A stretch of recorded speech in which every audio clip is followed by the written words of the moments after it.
What is up, you guys? Welcome back again to my channel.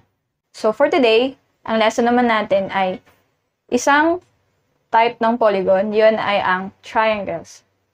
So pag-aaral natin ngayon ang lahat ng patungkol sa triangles.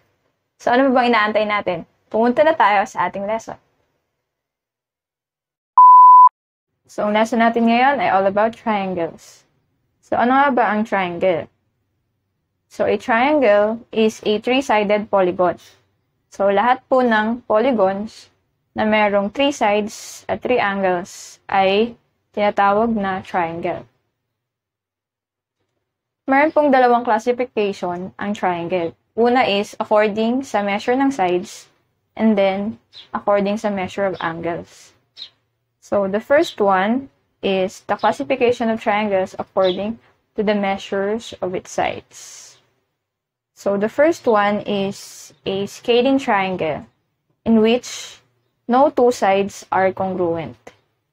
Example, yan. So kung mapapansin po natin, ang sides po ng triangle ay mayroong 5 cm, 8 cm, and then 10 cm. So wala po dyan na sides na parehas ng measure. So therefore, yan po ay scaling triangle. Basta po walang magkaparehas na measure sa mga sides, scaling triangle po yun. So the second one is an isosceles triangle in which at least two sides ay congruent. So example, we have here yung mga sides po ay 8 cm, 8 cm, and then 9 cm. So si 8 po at saka si 8 cm, parehas po sila ng measure. So therefore, isosceles triangle po yan. So since at least two sides dyan ay congruent, syempre pwede rin yung tatlo. So kapag tatlong sides ay congruent din, pwede rin siyang tawaging isosceles triangle. So the third one is an equilateral triangle in which all sides are congruent. So equi means equal and then lateral means sides. So pag po lahat po ng sides ay parehas ng measure, ang tawag po doon ay equilateral triangle. So, for example, the triangle here with measures of 8 cm, 8 cm, and then 8 cm. So, yan pong triangle na yan ay equilateral triangle. So, sabi ko nga kanina, kapag three sides ay congruent or parehas ng measure, pwede rin siyang tawaging isosceles triangle. So, itong triangle na to, pwede rin siyang tawaging isosceles triangle since tatlong side ay congruent. Pero, ang special name talaga niya is equilateral triangle. So, oftentimes, pag po nakita tayo ng ganitong triangle, ang tawag po sa kanya ay equilateral triangle. So, let's have an activity. Let's classify the following triangles according to the sides. So, pwedeng scaling, isosceles, or equilateral. So, we have here 5 cm, 6 cm, and 5 cm.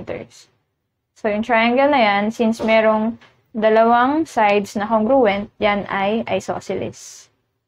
Let's have number 2, 13 cm, 11 cm, and 4 cm.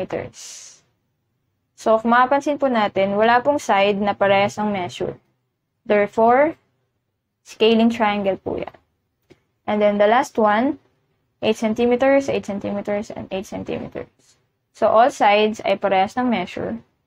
All sides are congruent. Therefore, yan po ay equilateral triangle. So, pwede rin pong isosceles. Pero yung special name talaga niya is equilateral. So, we're done with the classification of triangle according to the measure of its sides. Ngayon naman, yung pangalawang classification ay according to the measure of its angles. So, the first one is an obtuse triangle in which isang angle sa triangle na yun ay obtuse. So, example, we have here a triangle with a 50-degree angle, 100-degree angle, and 30-degree angle. So, yung obtuse angle po dyan ay yung 100-degree angle. Since, pag obtuse po, mas mataas sa 90 degrees, pero mas mababa sa 180 degrees. So, yung 100 degree ay obtuse, So, therefore, obtuse triangle yan, since merong isang angle na obtuse. Let's have the second one. Acute triangle. All angles are acute.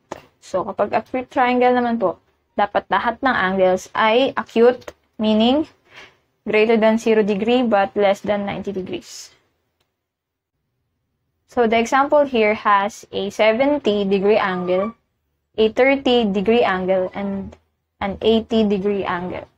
So, lahat po yan ay acute. Therefore, acute triangle po ang figure na yan. And then the third one, a right triangle. One angle is right. So, dito po, yung isang angle po ay right para maging right triangle. So, yan po ang example. So, meron pong symbol for right angle. Nandyan po sa triangle na yan. So, therefore, yan po ay right triangle. And then, meron din po tayong tinatawag na isosceles right triangle in which yung isang angle po ay right. And then, yung dalawang legs or yung dalawang sides na nag-meet para makabuo ng right angle ay congruent. So, pag sinabi po natin isosceles, at least two sides are congruent. So, therefore, yan po ay isosceles right triangle. And the fourth one is an equiangular triangle in which all the angles are congruent. So, example po. So, all the angles are congruent daw po pag equiangular. So, we have here a triangle with 60 degree, 60 degree, and 60 degree angle. So, since equiangular triangle yan, paano natin malalaman yung bawat measure ng interior angle? Since ang sum ng interior angles ng triangle ay 180 degrees, i-divide lang po natin sa 3 para mahanap natin yung bawat measure ng triangle na yan. So, 180 degree divided by 3 is 60 degrees. So, therefore, bawat isang angle po ng equiangular triangle ay 60 degrees ang measure. So, pwede rin po natin tawagin yan na acute triangle since ang 60 degrees po ay acute. All the angles there are acute, kaya pwede rin po tawagin acute triangle. Pero ang special name niya talaga is equiangular triangle. So, we're done. Mag-classify na tayo ngayon ng mga triangles according to the angles or the measure of the angles. So, the triangles here can be acute, right, obtuse, or equiangular. So, the first one, yung triangle daw po ay merong 70-degree angle, 50-degree angle, and then 60-degree angle. So, lahat po ng angles ay acute, therefore yan po ay acute triangle. The second one is yung triangle daw po na merong 60 degree, 20 degree, and then 100 degree angle. So, yung 100 po dyan ay obtuse. So, meron pong isang obtuse angle, therefore, yan po ay obtuse triangle. And then, third one is a 60 degree, 60 degree, and 60 degree angle. So, yan pong tatlo na yan ay pare-parehas po ng measure. So, therefore, yan po ay equiangular triangle. So, pwede rin pong tawaging acute since all the angles are acute. And then, the fourth example will be a 45 degree, 45 degree, and then 90 degree angle. So, meron pong isang angle na right. Therefore, yan po ay right triangle. So, tapos na po tayo sa classification ng triangle. So, pag-aaralan naman po natin yung mga secondary parts ng triangle. So, the first secondary part ng triangle ay altitude, in which, from a vertex of a triangle, mag-drawing daw po tayo ng perpendicular line papunta sa opposite side ng vertex na yon or sa katapat niyang side. So, for example, here, yung figure na yan, from vertex A, ang perpendicular line papunta sa opposite side niya na BC ay AD. So, yan po yung isang altitude. So, pangalawang altitude na madodrawing natin is from B, ang opposite side niya ay AC, So, pag nag-drawing po tayo ng perpendicular line, papunta po sa AC, from B, ayan po, sa given po ay BF. So, yan po ay isa pang altitude. And then, pangatlo po na pwede nating ma-drawing ay from vertex C, papunta sa opposite side niya na AB. So, ang perpendicular line po na na-drawing natin ay CE. So, therefore, ang mga altitude po ng triangle na yan ay AD, BF, and then CE. So, tatlo po ang altitude or altitudes ng isang triangle. So, pangalawa naman po is angle bisector. So, pag sinabi naman po natin angle bisector, from the word itself, yung tatlong angle po ng triangle ay hahatiin po into two congruent parts. Okay? Tawag po dun ay angle bisector. So, we have here, yan. So, ang A po, or yung angle A, ay hinati ng EA. And then, yung angle B naman ay hinati ng FB. And then, yung angle C ay hinati ng DC. So, yan pong tatlo na yan, yung AE, yung BF, tsaka po CD, ay angle bisectors. So, just like the altitudes, tatlo rin po ang angle bisectors ng triangle.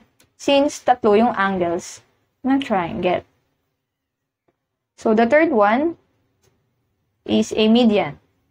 So, pag sinabi naman po nating median, it is a segment drawn from any vertex of the triangle to the midpoint of the opposite side. So, ganun po ulit. Hanapin po muna yung mga midpoint ng bawat side. So, sa AB, ang midpoint niya ay F. Sa BC, ang midpoint niya ay D. At sa AC, ang midpoint niya ay E. So, para daw po magawa yung median, mag-drawing daw po ng segment from A vertex papunta po sa midpoint ng katapat niyang side.